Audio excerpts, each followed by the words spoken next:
When I started working at Harper Media, I was 24, underqualified, and desperate to prove myself. The company was competitive in the kind of exhausting way where everyone pretended to be supportive while secretly treating every meeting like a survival game. That's where I met Vanessa. Vanessa had worked there for nearly 7 years and somehow managed to act both incredibly friendly and deeply intimidating at the same time. On my first day, she hugged me and said, "Stick with me and you'll survive this place." At the time, I thought she was helping me. Now I realize she was warning me. For the first few months, things actually seemed fine.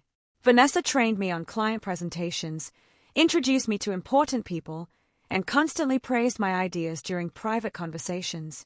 Publicly, though, different story. Every time I contributed in meetings, Vanessa somehow repeated my exact point 5 minutes later and received credit for it herself. At first I assumed it was accidental. Then it kept happening. One campaign idea, then another, then entire presentation structures. The worst part was how subtle she was about it. If I looked uncomfortable afterward, she'd smile sweetly and say, "Great minds think alike." Meanwhile, my actual manager started treating Vanessa like the creative genius behind every successful project. And honestly, I started questioning myself. Maybe I wasn't speaking clearly enough. Maybe I wasn't assertive enough. Maybe I really was imagining things. Then came the first plot twist. One afternoon, I stayed late finishing edits for a major pitch presentation. Around 9 p.m., Vanessa called saying she was too sick to help but promised she'd review everything in the morning. The next day, she presented the entire project to senior leadership alone, without mentioning me once. I sat in that meeting feeling physically numb while she explained slides I personally created. And then she won an Internal Excellence Award for the campaign. That was the moment I stopped liking her. But the story got worse. Because a few weeks later, another co-worker named Liam quietly pulled me aside after work. And apparently, everyone already knew Vanessa stole ideas. Nobody said anything because she'd built close relationships with upper management over the years. Liam even told me, "You're not the first person she's done this to." That changed everything for me. Because suddenly I realized this wasn't personal. It was a system. Vanessa built her reputation by attaching herself to talented younger employees and slowly absorbing their work until leadership associated success with her instead of them. And honestly, she was very good at it. So instead of confronting her emotionally, I started documenting everything quietly. Emails, draft timestamps, recorded meeting notes, version histories. Every idea, every edit, every file. Then came the second plot twist. Our company announced a massive nationwide campaign competition between departments. The winning pitch would receive huge bonuses and fast-track promotions. Vanessa immediately became obsessed. For weeks she acted like this competition determined her entire future. And unfortunately for her, she made one critical mistake. She became lazy.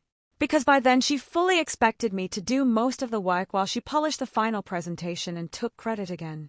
Only this time, I stopped correcting her mistakes.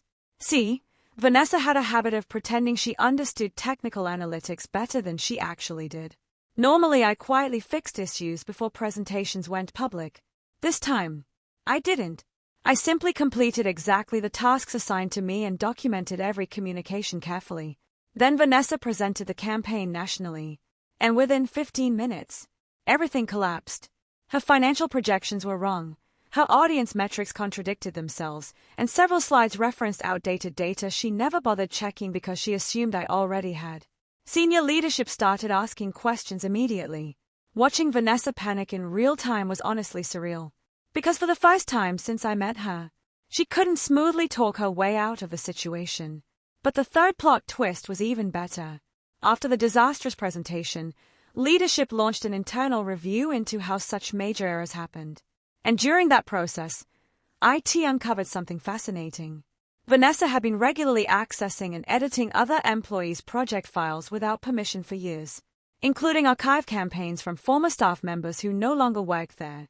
Suddenly, multiple old complaints resurfaced. Former employees started getting contacted.